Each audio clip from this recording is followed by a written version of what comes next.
comme l'a dit David, nous commençons ce matin une nouvelle série. Après avoir traité une partie, enfin, le tout début de l'Apocalypse il y a quelques semaines, nous allons maintenant au tout début de la Bible pour commencer une série de prédications donc, sur les 11 premiers chapitres de la Genèse. Alors nous avons décidé de prendre le temps de parcourir ces textes parce que ces textes nous permettent de bien comprendre le monde dans lequel nous évoluons. Nous verrons que les enjeux de notre société actuelle, les débats éthiques, ne sont pas seulement le fruit d'événements récents, de bouleversements, on va dire, sociétaux récents.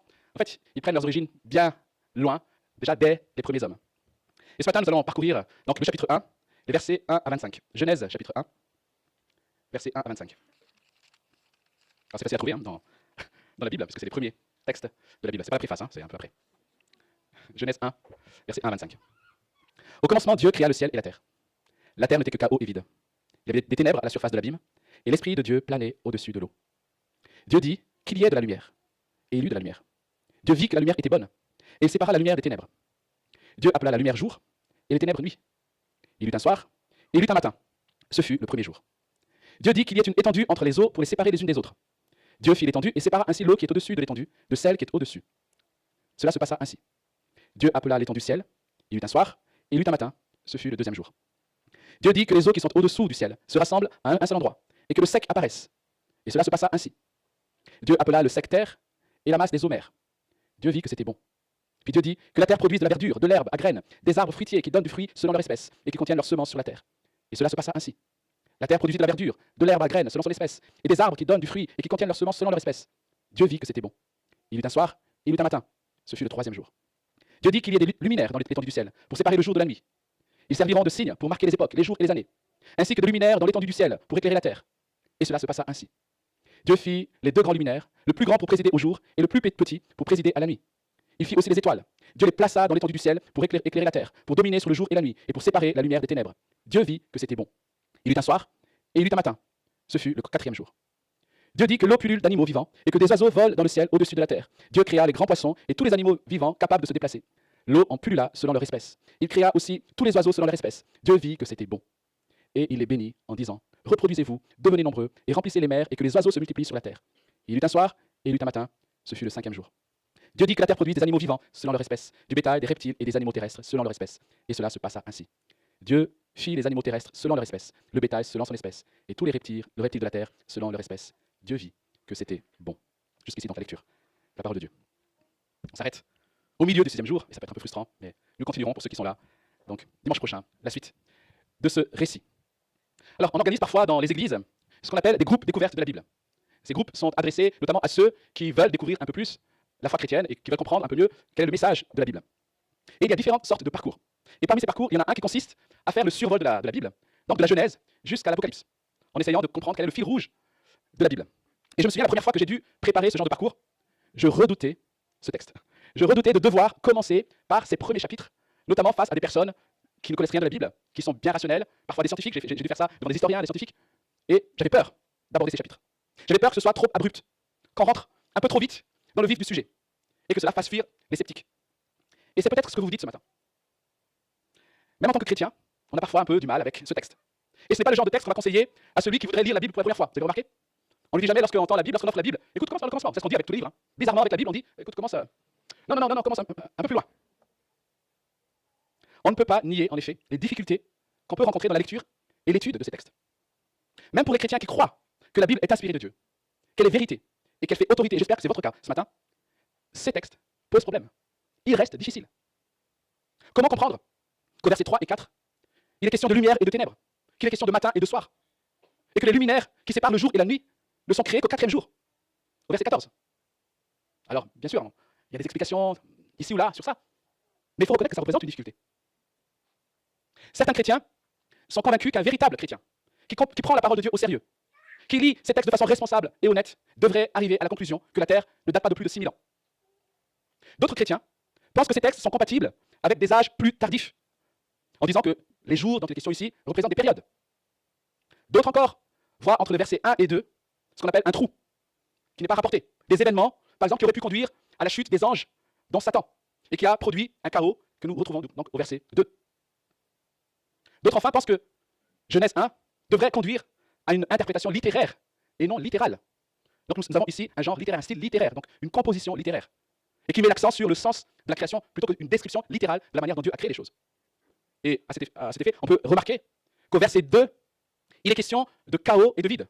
Ou dans d'autres traductions, il est question d'informe et vide. Au départ, tout était informe, chaos et vide. Et qu'est-ce qu'on constate dans les jours? Dans les 3 premiers jours, Dieu, en quelque sorte, met en forme. Dieu prépare les contenants. Et dans les 3 autres jours suivants, Dieu remplit le contenant. 3 premiers jours, Dieu répare le chaos. Et les 3 jours suivants, Dieu remplit le vide. Chaos et vide, forme et remplissage. Voilà quelques remarques pour nous humilier quelque part et faire reconnaître qu'il y a des difficultés dans ces textes, même en tant que chrétien. Mais à l'opposé, rejeter l'idée de l'existence de Dieu créateur représente aussi des difficultés. Ça pose aussi problème. Beaucoup de gens autour de nous, particulièrement en Occident, en France, pensent que l'athéisme est la position la plus sensée, la plus logique. Lorsque vous discutez avec des personnes d'un Dieu créateur, et là, mais non, l'évolution, Big Bang, mais non, Dieu ne peut pas exister.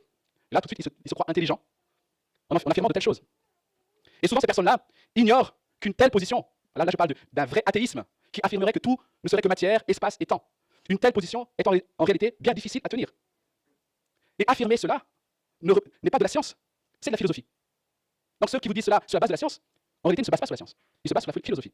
Ils émettent un avis philosophique. Une telle position est minoritaire, les amis. De par le monde, des gens qui croient en un Dieu créateur, c'est la majorité, aujourd'hui encore. Sans parler du fait que ces personnes qui rejettent le récit d'un Dieu créateur sont à la recherche d'une spiritualité et vont parfois se réfugier dans des spiritualités complètement farfelues parce qu'ils veulent nier parfois l'évidence. Et une telle position ne répond surtout pas à la question des origines.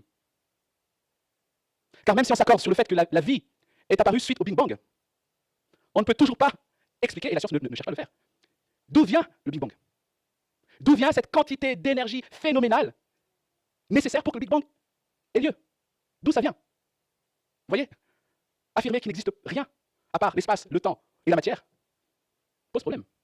Sans parler du fait que, face au problème d'injustice, de la mort, de la souffrance, une telle position ne peut rien apporter comme réponse. On a longtemps pensé que la science allait résoudre et apporter des réponses sur les choses que nous ne comprenons pas. On avait, notamment après les grandes découvertes, etc., et puis le siècle des Lumières, on s'est dit, ça y est, la science répond à tout. Et s'il y a des choses que nous ne comprenons pas, c'est parce que nous n'avons pas fait assez de découvertes scientifiques. Plus les connaissances scientifiques augmenteront, plus l'idée d'un Dieu créateur reculera. Voilà ce que beaucoup ont pensé et continuent à penser. Or, dans des domaines d'études, comme, je prends l'exemple peut-être le plus frappant, comme celui du génome humain, le progrès de la connaissance ne permet que de constater l'extrême complexité et la sophistication du génome. En fait, la connaissance, quelque part, a permis de constater à quel point il y avait des choses à découvrir, à quel point c'était complexe. En 2001, on avait pensé que 80% du génome humain n'était pas très utile. Et aujourd'hui, on se rend compte à quel point, finalement, tout a une utilité. Tout ça pour dire quoi? Chers amis, vous n'avez pas besoin de débrancher votre cerveau, de renoncer à la science pour croire en un Dieu créateur et qui interagit avec sa création. Heureusement. Voilà pourquoi il y a de très nombreux scientifiques chrétiens. Mais revenons à notre texte.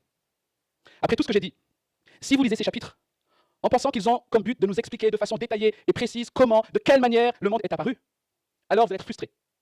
Et vous allez faire fausse route. Ces chapitres n'ont pas comme vocation de répondre à tous nos comment. Oui, mais comment? Calme. Mais plutôt à la question de qui. Qui? Éventuellement, pourquoi? Donc pas comment, en tout cas pas en détail, mais plutôt qui et pourquoi. En effet, si le comment était si important, pourquoi Dieu aurait-il choisi de ne consacrer que 2 chapitres qui représentent 2 pages, 1 page et demie dans la Bible, sur 821 pages? Si le comment était si important, pourquoi Dieu aurait-il consacré 1 page et demie sur 821 pages pour nous parler du comment? Donc on voit bien que ce n'est peut-être pas là le but. Le but de ces premiers chapitres de la Bible, les amis, est le même que celui du reste de la Bible. Nous révéler qui est Dieu et ce qu'il a fait pour nous. La Bible n'est pas un manuel scientifique. La Bible n'est pas non plus un traité philosophique ou moral. La Bible n'est pas un livre de développement personnel. La Bible nous révèle qui est Dieu et ce qu'il a fait pour nous. Et on ne peut pas échapper à cette vérité en lisant ces chapitres. Vous avez remarqué le nombre de fois où le mot Dieu revient. J'ai compté, dans ma version, 23 fois, dans le verset 1 à 25. 23 fois sur 25 versets où on voit le mot Dieu. Si avec ça, on ne réalise pas que peut-être que Dieu, le texte veut nous mettre l'accent sur ce mot-là, c'est qu'on est vraiment aveuglé. Maintenant que j'ai fait cette longue remarque introductive, regardons donc maintenant de plus près, par ce récit, ce qu'il nous dit sur Dieu. Qu'est-ce qu'on apprend sur Dieu par ce récit? La première chose que nous apprenons, c'est que Dieu est. Dieu est. La Bible ne commence pas par une longue série d'arguments prouvant l'existence de Dieu. Vous avez remarqué? Elle ne commence pas par une introduction douce, progressive, imagée. Elle commence par une affirmation, un peu brutale peut-être. Au commencement, Dieu. La Bible n'a pas pour vocation de prouver que Dieu existe. Dieu ne s'explique pas. Dieu n'est pas un objet d'évaluation. Dieu se révèle. Ce texte n'est pas une explication, ce texte est une révélation. Au commencement, Dieu. Et c'est important de comprendre cela. Parce qu'en se révélant, Dieu utilise un langage, des concepts qui sont connus de ceux à qui il se révèle. Dieu n'a pas inventé une nouvelle langue pour se révéler. Il s'est révélé dans le langage et dans le vocabulaire, en utilisant le vocabulaire de ceux à qui il se révèle. Imaginez que vous débarquez dans un village reculé, auprès d'une population primitive. Vous voyez, vous imaginez? Une population qui n'a jamais été en contact avec la civilisation moderne. Et que vous devez expliquer à cette population comment marche la lumière dans votre maison. Alors vous savez que les mots interrupteur, courant électrique, ampoule, ne font pas partie du vocabulaire de ces personnes. Mais vous allez devoir expliquer ces choses-là, avec leur vocabulaire, leur concept. Vous voyez que ça va être un peu difficile pour vous. Mais c'est ce que Dieu a fait. Dieu s'est révélé avec notre langage, avec notre vocabulaire, avec les choses que nous pouvions comprendre. Poussière, étoile, ça, nous comprenons. Ce que je suis en train de dire par là, c'est que la révélation de Dieu n'est pas exhaustive, parce que Dieu est Dieu, et nous sommes des créatures, mais elle est suffisante. Elle n'est pas exhaustive, mais elle est suffisante. Dieu a estimé bon de nous révéler ce qui nous était nécessaire pour le connaître et pour être en relation avec lui. Voilà le but de cette révélation. Au commencement, Dieu. On pourrait rester des heures à méditer sur ça. Au commencement, Dieu. Ce qui veut dire que aussi loin que tu vas remonter dans le temps pour aller au commencement, en fait, il y a Dieu. Où places-tu le commencement? Le texte dit qu'au commencement, il y a Dieu. Cela démontre que Dieu est éternel. Il a toujours été. Et il est. Et c'est de cette manière que Dieu va se présenter à Moïse, qui est l'auteur de ce livre de la Genèse. Lorsque Dieu se révèle à Moïse dans ce buisson ardent, et que Moïse demande son nom, Dieu répond, je suis celui qui est. Celui qui est de toute éternité. Au commencement, Dieu. Il est éternel. Il a toujours été. Vous savez, jusqu'à environ la Renaissance, ou peut-être un peu après la Réforme, en gros autour de 1600, la plupart des gens en Occident présupposaient l'existence de Dieu. Et le fait que Dieu savait tout. Et ce que nous savons n'est qu'une infime partie de ce que Dieu sait. C'était le paradigme de la pensée des gens à cette époque-là. Dieu est au-dessus, il sait tout, et ce que nous savons n'est qu'une infime partie de ce que Dieu sait. En d'autres mots, puisqu'il sait tout, et il sait tout parfaitement, nos connaissances sont soumises à ce que Dieu affirme. Donc, les érudits, les savants, etc., faisaient leurs recherches, exerçaient leur savoir, mais avec cette idée que Dieu était au-dessus. Toute connaissance partait de cette présupposition que Dieu avait le dernier mot. Mais peu après le XVIe siècle, on voit peu à peu se développer ce qu'on appelle, de façon un peu caricaturale peut-être, la pensée cartésienne. Vous savez, le « je pense », donc « je suis ». Donc avant, tout commençait avec Dieu. Dieu était au-dessus, Dieu avait le dernier mot, tout était soumis à Dieu. Et avec cette pensée, maintenant tout va commencer avec moi. Et cela place le moi à une place où je vais commencer à évaluer non seulement le monde autour de moi, mais aussi la morale, l'histoire et finalement Dieu. Ce n'est pas Dieu qui a le dernier mot, c'est moi qui ai le dernier mot. Et lorsqu'on lit de tels récits, on va se dire non, moi je pense que quand même. Vous voyez, c'est ça en fait. Soit Dieu est Dieu, et que la seule manière pour nous, créatures, d'appréhender ce Dieu-là, c'est qu'il se révèle à nous, et nous écoutons ce qu'il a à dire. Soit Dieu n'est pas Dieu. Parce que si nous commençons à évaluer ce que Dieu dit de lui, alors nous nous mettons au-dessus de Dieu. Nous jugeons ce qu'il dit. Oh, je ne suis pas d'accord avec toi là. Non, non, non. C'est se mettre au-dessus de Dieu. Malheureusement, même les chrétiens aujourd'hui peuvent garder ce réflexe du moi dans leur rapport à Dieu. Quel est le plan de Dieu pour moi? Ce qui est important, c'est ce que je pense, ce que je ressens. Et Dieu devrait se plier à moi. On est plus intéressé à savoir combien je suis précieux, combien je suis beau, que de savoir combien Dieu est grand, combien Dieu est puissant, combien Dieu est souverain. Ce qui importe, c'est ce que je ressens, et non plus ce que Dieu dit, ce que Dieu pense, ce que Dieu veut. La Bible nous rappelle ce matin qu'au commencement, Dieu. Mais le texte continue. Au commencement, Dieu créa. Voilà une autre vérité que nous voulons retenir. Dieu est créateur. Dieu a fait tout ce qui n'est pas Dieu. Essayez de comprendre ça. C'est la distinction entre créateur et créature. Dieu n'est pas une créature, et nous ne sommes pas le créateur. Dieu n'a pas d'origine. Dieu n'est pas le fruit d'une cause. Dieu est et il a toujours été. Et inversement, tout ce qui n'est pas Dieu a nécessairement eu un commencement. Et c'est Dieu qui les a tous faits. Seul Dieu est incréé et non créé. Pensez à toutes les choses que nous pouvons redouter. Pensez aux hommes. Pensez aux forces peut-être maléfiques. Pensez à Satan. Seul Dieu n'a pas été créé. Tout le reste n'est que créature. Tout ce qui est dans l'univers tire son origine en Dieu. Dieu existait déjà avant quoi que ce soit d'autre. Donc, cela veut dire que Dieu n'est redevable à personne. Quand Dieu existait de toute éternité, au début, ça veut rien dire, mais il n'y avait rien. Ce qui veut dire que Dieu existait sans qu'il n'y ait rien autour. Donc ça montre bien que Dieu n'a besoin de personne. Dieu n'a besoin de rien pour exister. Dieu n'a pas besoin de ta foi pour exister. Il existe, point. Il n'est redevable à personne, il n'a besoin de rien, il n'a besoin de personne. Dieu n'est pas mieux, n'est pas plus grand, parce que tu le crois en lui. Dieu est, il a toujours été. Il est autosuffisant. Il est autosuffisant. C'est important de penser tout ça, les amis. Parce que parfois même les chrétiens, notre approche de Dieu, notre compréhension de Dieu, peut laisser sous-entendre que Dieu a besoin de quelque chose. Il est autosuffisant. Et ça nous humilie peut-être. Dieu n'a pas créé parce qu'il avait des besoins, parce qu'il avait besoin de combler quelque chose. Dieu a créé selon son plan souverain, selon sa bonne volonté. Et il a juste prononcé la parole selon sa volonté souveraine, et il a fait naître tout ce qui existe. Quel contraste, les amis, avec les croyances de tous les peuples anciens de ce temps-là, du temps de Moïse, donc, qui a reçu cette révélation. La plupart des croyances païennes de ce temps-là racontent une lutte entre les forces puissantes, et au final, un Dieu parmi les dieux gagne et crée la terre. Voilà, entre autres, les croyances de ces peuples anciens. Mais la Genèse révèle que Dieu crée sans effort. C'est tellement simple. Dieu dit, et il eut. Pas de formule, pas de recette. Vous savez, comme on voit dans les magiciens de films fantastiques. Dieu dit. C'est tellement simple, ça, c'est surprenant. Dieu dit qu'il est la lumière, et la lumière fut. Et le fait que Dieu est créateur nous enseigne, nous montre que Dieu est séparé de sa créature. Il est séparé et il est au-dessus de sa création. Et cette vérité, chers amis, réfute ce qu'on appelle l'idée du panthéisme. Ce qu'on appelle le panthéisme, je ne sais pas si vous avez entendu parler de ça. C'est l'idée d'un Dieu qui serait en quelque sorte uni à sa création. Dieu est dans la nature, dans l'arbre. Vous savez, Dieu est nature, quoi. On parle maintenant d'ailleurs de la déesse nature. Cette idée d'un Dieu qui est un peu dans tout. C'est ce qu'on appelle le panthéisme. Dieu créateur nous rappelle que le Dieu de la Bible est un Dieu transcendant. Il est distinct de sa création. Il est en dehors. Il intervient, nous allons le voir, dans sa création, mais il est distinct de sa création. Et c'est important, notamment aujourd'hui avec tout ce retour de ce qu'on appelle le néopaganisme, les nouvelles religions païennes, apportées par aussi le militantisme écologique. On a tendance de plus en plus à se diriger vers une espèce de panthéisme. Mais la Bible affirme que Dieu est transcendant. Et encore une fois, cette révélation est unique pour le peuple hébreu, qui sont les premiers à l'avoir reçu, et qui étaient entourés de peuples qui adoraient par exemple le soleil, la lune, les créatures, etc.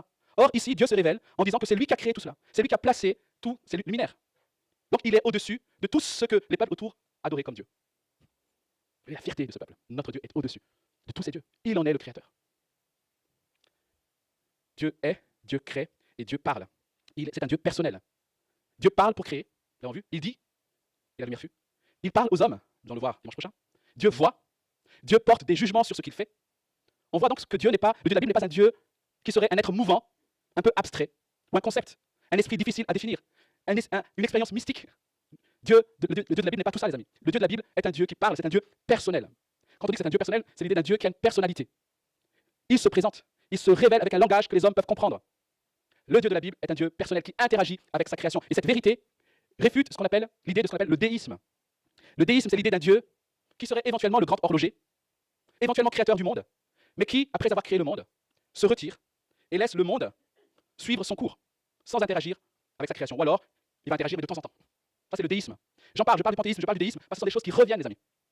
Parfois de façon déguisée, mais c'est plus présent qu'on le croit. Et le récit de la création réfute l'idée du déisme, de ce Dieu-là, qui est impersonnel. Le Dieu de la Bible est un Dieu personnel. Il se révèle parce qu'il est personnel. Il se préoccupe de ce qui se passe dans ce monde. Il reste au contrôle. Il déroule son plan pour sa gloire et pour notre bien. Et enfin, tout ce qu'il fait est bon. Tout ce qu'il fait est bon. À plusieurs reprises, le texte nous dit que Dieu vit que c'était bon. Alors si vous lisez ce texte, on peut se poser la question, sur quelle base? Sur quels critères Dieu juge-t-il que c'était bon? Vous avez réfléchi à ça? Il dit que c'était bon, ok? Mais sur quelle base? Sur quels critères il se fonde pour dire que c'était bon? J'ai dit tout à l'heure que Dieu n'était redevable à personne, qu'il est autosuffisant. Donc, quand ce texte nous montre, ou nous dit que Dieu vit, en fait cela équivaut à Dieu décrète. Parce que c'est de son propre être qu'il décide que c'est bon. Vous comprenez? Parce qu'il n'est redevable à personne. Il n'a pas de critères extérieurs à chercher que ce qui est en lui-même. Donc quand on dit il vit que c'était bon, en fait, il décrète que c'était bon. Alors je fais une parenthèse ici parce que c'est une expression qu'on va retrouver dans le parcours. Ève vit que le fruit ou l'arbre était bon à manger. Plus tard, Dieu vit que le mal se répandait. Donc là, on voit ici bien plus que le simple fait de voir. C'est l'idée de décréter. C'est par sa propre personne, sur ses propres critères, qu'il vit que c'était bon. En tant que Dieu, il est celui qui dit ce qui est bon. Il est celui qui dit ce qui est mauvais et ce qui est bien, ce qui est mal. Et c'est cette prérogative souveraine de Dieu que nous allons voir au chapitre 3, l'homme et la femme vont essayer de s'approprier. Plutôt que de laisser à Dieu de décréter ce qui est bien et ce qui est mal, l'homme va vouloir décider de lui-même de ce qui est bien et de ce qui est mal. C'est une prérogative divine. Et l'homme, en décidant de ce qui est bien et ce qui est mal, s'approprie les prérogatives divines. Donc il devient comme Dieu. Mais ce texte, pour revenir à notre texte, nous montre donc que tout ce que Dieu a créé est bon. Et cette vérité vient s'opposer au dualisme. J'ai parlé de panthéisme, de déisme, et là je parle de dualisme. L'idée du dualisme, c'est l'idée que la matière est mauvaise et que l'esprit est bon. Donc nous avons comme vocation de nous diriger petit à petit vers ce qui est spirituel et rejeter ce qui est matière. Mais ce récit nous montre, nous rappelle que tout ce que Dieu a créé est bon. Donc la matière est bonne. Donc il nous faut rejeter l'idée du dualisme. Voilà pourquoi, lors de la nouvelle création, lorsque nous ressusciterons, chers amis, il y aura de la matière. Nous ne serons pas des êtres mouvants spirituels. Nous serons des êtres matériels qui vivront dans un monde matériel. Parce que Dieu a créé la matière. Et c'était bon. Nous le verrons la prochaine fois, Dieu a créé l'homme et la femme et les a placés au milieu de cette création foisonnante. Je ne sais pas si vous avez lu, notamment à partir du 4e jour, cette idée de foison. L'herbe, les fruits, les étoiles, les poissons qui pullulent, les animaux de toute espèce. Et Dieu place l'humanité, les hommes, dans cette création foisonnante, magnifique. Et on voit là aussi la bonté de Dieu, la bienveillance de Dieu, qui veut prendre soin de sa créature en les plaçant là où c'était bon. Dieu veut notre bien, les amis. Dieu veut nous placer là où c'est bon. Et Dieu nous réserve quelque chose de bon, parce qu'il est bon. Et si au départ, tout ce que Dieu a créé était bon, comment cela se fait-il qu'aujourd'hui nous observons qu'il y a des choses qui ne sont pas bonnes? Suspense. Rendez-vous au chapitre 3. Et j'aimerais finir en posant cette question. Que faire devant cette révélation ce matin? Pourquoi Dieu a-t-il voulu se révéler? Rappelons-nous encore une fois qu'il a fait un peuple qui ne le connaissait que très peu. Un peuple certainement qui a hérité de la tradition orale, des récits antiques, passés. Mais peut-être qui a oublié un peu ce Dieu-là. En tout cas, un peuple qui était entouré d'autres peuples qui, eux, clairement, avaient oublié ce Dieu-là pour se tourner vers les idoles. Et Dieu s'est révélé, pas seulement pour qu'on croie qu'il est le Créateur, mais pour qu'on le connaisse et pour qu'on l'adore. En se révélant, Dieu est en train de dire arrêtez d'adorer. C'est faux Dieu. Je suis le Créateur qui est seul digne d'adoration. Donc, ce récit nous met au défi notre foi, nous oblige à nous positionner dès le départ, dès les premières lignes de la Bible. Au commencement, Dieu créa, notre foi est mise au défi. Soit tu crois, soit tu ne crois pas. Mais cela va plus loin que ça. Nous devons nous positionner. Soit j'adore, soit je n'adore pas. Soit je l'adore, soit je l'ignore. Lorsque tu profites d'un magnifique coucher de soleil et que tu vois la voie lactée par une nuit noire, tu devrais t'exprimer comme le psaume 19, verset 2, le ciel raconte la gloire de Dieu et l'étendue révèle l'œuvre de ses mains. Quand nous voyons les merveilles de ce que Dieu a fait, mais aussi les merveilles de notre corps, la complexité de notre génome, nous sommes invités à rejoindre le psalmiste au psaume 95, verset 3 à 6, qui dit « Car l'Éternel est un grand Dieu, il est un grand roi au-dessus de tous les dieux, il tient dans sa main les profondeurs de la terre et les sommets des montagnes sont à lui. La mer est à lui, c'est lui qui l'a faite. La terre aussi, ses mains l'ont formée. » Et voici le verset 6, « Venez, prosternons-nous et humilions-nous, plions le genou devant l'Éternel, notre Créateur. » Voilà à quoi nous invite ce récit, les amis. Humilions-nous, prosternons-nous devant l'Éternel, notre Créateur. Et je t'invite à ne pas partir d'ici sans l'avoir fait. Parce que c'est bien plus qu'une invitation ou un conseil. Ce serait bien si tu pouvais faire ça. Non, c'est un commandement. Ne pas le faire, c'est une faute. C'est une offense contre Dieu, ce Dieu qui se révèle. Voilà pourquoi l'apôtre Paul, dans Romains chapitre 1, verset 18 à 22, écrit ceci, écoutez bien. La colère de Dieu se révèle du ciel contre toute impiété et toute injustice des hommes, qui par leur injustice tiennent la vérité prisonnière. Car ce qu'on peut connaître de Dieu est évident pour eux, puisque Dieu le leur a fait connaître. Et c'est ce que Dieu nous a rappelé ce matin. En effet, les perfections invisibles de Dieu, sa puissance éternelle et sa divinité, se voient depuis la création du monde. Elles se comprennent par ce qu'il a fait. Ils sont donc inexcusables, puisque tout en connaissant Dieu, ils ne lui ont pas donné la gloire qu'il méritait en tant que Dieu et ne lui ont pas montré de reconnaissance. Au contraire, ils se sont égarés dans leur raisonnement et leur cœur sans intelligence a été plongé dans les ténèbres. Ils se vantent d'être sages, mais ils sont devenus fous. Quelle folie! Au commencement, Dieu. Ce que nous avons lu et entendu ce matin, chers amis, nous invite à changer de perspective. Nous devons commencer avec Dieu et non pas avec nous. Pas avec nos perceptions, nos ressentis, mais avec Dieu, avec ce que Dieu révèle de lui, avec ce que Dieu dit de nous, et avec Dieu, ce que Dieu dit du monde et des circonstances qui nous entourent. Ce texte nous invite à remettre Dieu à la bonne place, au-dessus de tout, au-dessus de nos vies, pour l'adorer et pour le servir. Et chers amis, quel privilège nous avons d'avoir en ce Dieu-là un Père. À qui me comparerez-vous, dit Dieu, dans Ésaïe 40, verset 25. À qui me comparerez-vous pour que je lui ressemble? Levez les yeux vers le ciel et regardez. Qui a créé tout cela? C'est celui qui fait sortir les corps célestes en bon ordre. Il les appelle tous par leur nom. Son pouvoir est si grand, sa force est si puissante que pas un seul ne manque. Voilà notre Dieu, voilà notre Père. Son pouvoir est si grand, sa force est si puissante. Voilà en qui nous pouvons encore nous confier cette année, les amis. Nous avons un Dieu qui a su faire de quelque chose qui était de chaos et du vide, quelque chose qui était bon et foisonnant. Peut-être que ce matin, tu te reconnais dans ce chaos et vide. Tu as l'impression que ce texte décrit ta vie. Ta vie va de travers et tu sens ce vide que tu essayes à tout prix de combler par toutes sortes de choses qui te laissent insatisfait. Tu ressens ce chaos et ce vide. Rappelle-toi que c'est la nature du Dieu créateur de transformer ce chaos en ordre et ce vide en accomplissement, en abondance. Il est ce Dieu qui, dans les ténèbres, est venu apporter la lumière. C'est ce que Dieu veut nous offrir encore ce matin, lorsqu'il a envoyé Jésus-Christ, qui est la révélation par excellence de Dieu, et en qui se trouve la vie véritable. Jésus-Christ qui est la lumière venue dans les ténèbres. Jésus-Christ qui est cette parole créatrice. Et Dieu, ce matin, aujourd'hui, continue à utiliser sa parole pour briser le chaos et les ténèbres de la condition humaine et pour le remplir, l'inonder de sa lumière salvatrice. Dieu, aujourd'hui encore, avec son esprit, plane sur les vies et veut les préparer pour que Dieu en fasse une nouvelle création. Cherchez Dieu cette année encore. Demandez-lui de créer en vous un cœur pur par Jésus-Christ. Et je prie que cette parole que nous avons entendue renouvelle notre foi, renouvelle notre amour et notre zèle pour ce grand Dieu créateur. Amen.